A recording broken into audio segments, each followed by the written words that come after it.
Assalamualaikum warahmatullahi wabarakatuh. Saya Dianti Arifudin dari kelas 4A Teknik Informatika. Di sini saya akan mempresentasikan tugas UAS metodologi penelitian yang berjudul yaitu Sistem Informasi Penjualan Berbasis Web.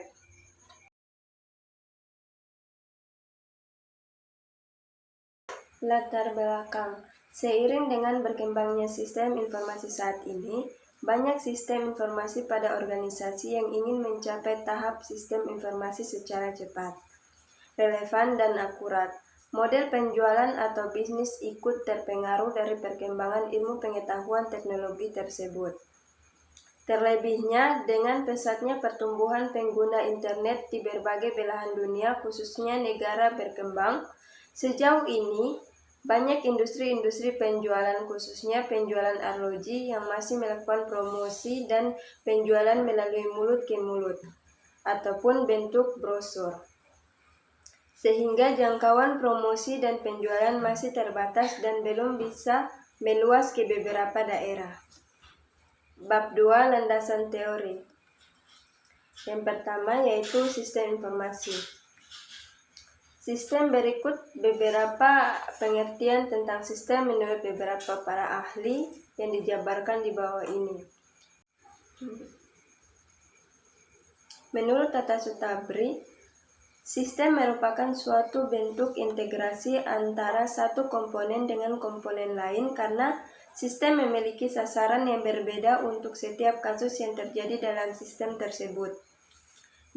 Berdasarkan pendapat di atas, dapat saya tarik kesimpulannya bahwa sistem adalah kumpulan bagian-bagian atau subsistem yang disatukan dan dirancang untuk mencapai suatu tujuan. Yang kedua, komponen sistem.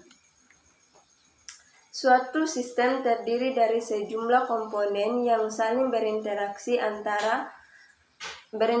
artinya saling bekerja sama membentuk satu kesatuan. Komponen-komponen sistem tersebut dapat berupa suatu subsistem. Setiap subsistem memiliki sifat dari sistem yang menjalankan suatu fungsi tertentu dan mempengaruhi proses sistem secara keseluruhan. Yang ketiga, batas sistem. Ruang lingkup sistem merupakan daerah yang membatasi setiap sistem dengan sistem yang lain atau sistem dengan lingkungan luarnya. Batasan sistem ini memungkinkan suatu sistem dipandang sebagai suatu kesatuan yang tidak dapat dipisahkan. Yang ketiga, data. Menurut Tata Sutabri, data merupakan bentuk yang masih mentah yang belum dapat bercerita banyak, karena itu perlu diolah lebih lanjut. Data diolah melalui suatu model agar menjadi informasi. Informasi. Menurut Tata Sutabri, informasi adalah sebuah istilah yang tepat dalam pemakaian umum. Informasi dapat mengenai data mentah, data tersusun, kapasitas sebuah saluran komunikasi, dan lain sebagainya. Selanjutnya, sistem informasi. Menurut Sutabri, sistem informasi adalah suatu sistem di dalam suatu organisasi yang mempertemukan kebutuhan pengolahan transaksi harian yang mendukung fungsi operasi organisasi yang bersifat manajerial dan kegiatan strategi dari suatu organisasi untuk dapat menyediakan kepada pihak luar tertentu dengan laporan-laporan yang diperlukan. Selanjutnya, Web merupakan layanan yang dapat dipakai komputer terhubung ke internet, baik berupa teks, gambar, suara, maupun video interaktif, dan mempunyai kelebihan untuk menghubungkan link satu dokumen dengan dokumen lainnya atau hypertext yang dapat diakses melalui sebuah browser. Yang selanjutnya, PHP. PHP adalah suatu bahasa dengan hak cipta terbuka atau yang juga dikenal dengan istilah open source. Selanjutnya, MySQL. Menurut Alexander F.K. Sibero, MySQL atau dibaca MySQL adalah suatu Relational Database Management System, yaitu aplikasi sistem yang menjalankan fungsi pengolahan data. MySQL pertama dikembangkan oleh MySQL AB yang kemudian diakuisisi oleh Sun Microsystems dan terakhir dikelola oleh Oracle Corporation. Selanjutnya, penjualan. Penjualan merupakan kegiatan yang dilakukan oleh penjual dalam menjual barang atau jasa dengan harapan akan memperoleh laba dari adanya transaksi tersebut, dan penjualan dapat diartikan sebagai pengalihan atau pemindahan hak kepemilikan atas barang atau jasa dari pihak penjual ke pembeli. Transaksi online. Suatu kegiatan jual-beli di mana penjual dan pembeli tidak harus bertemu untuk melakukan negosiasi dan transaksi, dan kemudian komunikasi yang digunakan oleh penjual dan pembeli bisa melalui alat komunikasi seperti chat, telepon, SMS, dan sebagainya. Selanjutnya, prosedur transaksi online yaitu pertama, pembeli datang dan melihat-lihat produk yang dijajakan penjual. Yang kedua, pembeli menghubungi penjual untuk bertanya atau konfirmasi.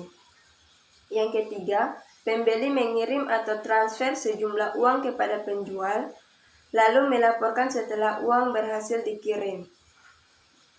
Yang keempat, penjual mengirim barang yang dipesan pembeli dan menginformasikan pembeli jika telah menerima produk. Bab yang ketiga yaitu metodologi penelitian. Yang pertama itu teknik pengumpulan data. Di sini teknik pengumpulan data yang digunakan yaitu yang pertama teknik observasi atau pengamatan langsung.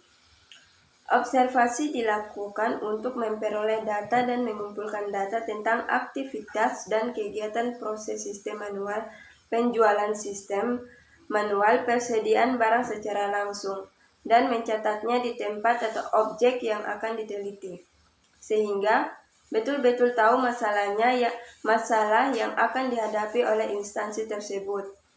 Teknik pengumpulan data ini dilakukan dengan pengamatan langsung terhadap objek penelitian, yaitu pada toko arloji mengenai pemasaran produk berbasis web.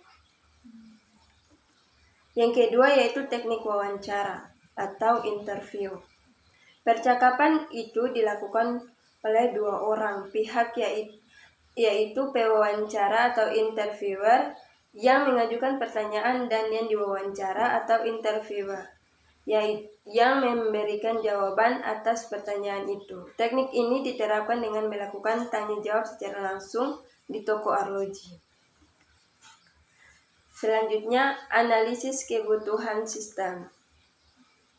Salah satu gagasan pemberdayaan usaha di era teknologi informasi ini adalah melalui pembuatan media pemasaran berbasis web. Media pemasaran berbasis web ini diperuntukkan bagi badan usaha atau perusahaan untuk mempromosikan usahanya. Jalur akses informasi produk, melakukan transaksi usaha, serta melakukan komunikasi bisnis lainnya secara global dalam rangka memperluas jaringan usahanya, serta dipercaya memiliki efisiensi anggaran yang cukup hemat. Selanjutnya yaitu kebutuhan perangkat lunak. Selain perangkat keras atau hardware, diperlukan juga perangkat lunak atau software. Untuk membangun sistem berbasis web ini diantaranya yaitu 1. Sistem operasi Windows 7, yang kedua browser itu berupa Mozilla Firefox atau Google Chrome. Yang ketiga, Notepad atau Adobe Dreamweaver. Yang keempat, Virtual Web Server atau XAMPP. Yang kelima, FileZilla Client. Selanjutnya, kebutuhan perangkat keras. Berdasarkan kebutuhan sistem yang dibangun ini berbasis web, maka dapat dipastikan bahwa perangkat keras dibutuhkan harus mendukung kebutuhan dan mampu terkoneksi ke jaringan internet. Adapun spesifik perangkat kerasnya adalah sebagai berikut, yaitu yang pertama personal komputer atau PC, yang kedua yaitu prosesor AMD 2,0 GHz. Berikut yaitu ada data use case diagram. Terdapat pada gambar tersebut yaitu terdapat admin dan juga pembeli yang melakukan kegiatannya, yaitu admin bekerja untuk mengelola login, mengedit stok barang, menerima pembayaran, konfirmasi pembayaran, dan pembeli sebagai yang bisa membeli barang, tetapi harus login terlebih dahulu untuk mendapatkan akses untuk membeli barang. Selanjutnya ada tabel activity diagram. Seperti yang kita lihat pada gambar, admin di dalam sistem tersebut bisa melakukan update informasi barang, kelola data barang, konfirmasi pembayaran, dan melakukan pengiriman. Dan juga pembeli jika ingin melakukan pembelian harus login ke dalam toko tersebut, setelah itu lalu bisa membeli barang dan melakukan pembayaran. Selanjutnya ada tabel kelas diagram. Bisa kita lihat seperti pada diagram tersebut, yaitu yang pertama kelas admin mempunyai 3 atribut, yaitu terdiri dari username yang dimaksud semua admin pasti mempunyai username untuk masuk ke sistem, password agar akun aman, dan username sebagai nama atau identitas. Dan fungsi dari metodenya adalah update informasi, kelola data toko, dan kelola pembayaran. Yang kedua yaitu kelas login, mempunyai 2 atribut yang terdiri dari username dan password. Username dan password di sini dimaksud sebelum masuk ke dalam sistem atau toko harus melakukan login terlebih dahulu. Yang ketiga, kelas member mempunyai 4 atribut, yaitu terdiri dari member, username, nama, dan password yang bisa dijadikan identitas bagi para pembeli atau member yang membeli di toko. Fungsi metode yang ada di member adalah dia bisa update dan data dia yang ada di toko tersebut. Yang keempat yaitu kelas sistem, mempunyai 3 atribut, yaitu admin bisa mengelola arloji dengan memasukkan kode-kode arloji yang baru dan update harga terbaru atau diskon. Yang kelima, kelas produk mempunyai 4 atribut yang terdiri dari ID baju, kode ID arloji, kode arloji, jenis arloji, harga yang bisa dijadikan identitas arloji sebagai tersebut agar lebih mudah dikelola oleh admin toko. Itulah hasil presentasi saya mengenai sistem penjualan berbasis web pada toko arloji. Sekian dan terima kasih. Wassalamualaikum warahmatullahi wabarakatuh.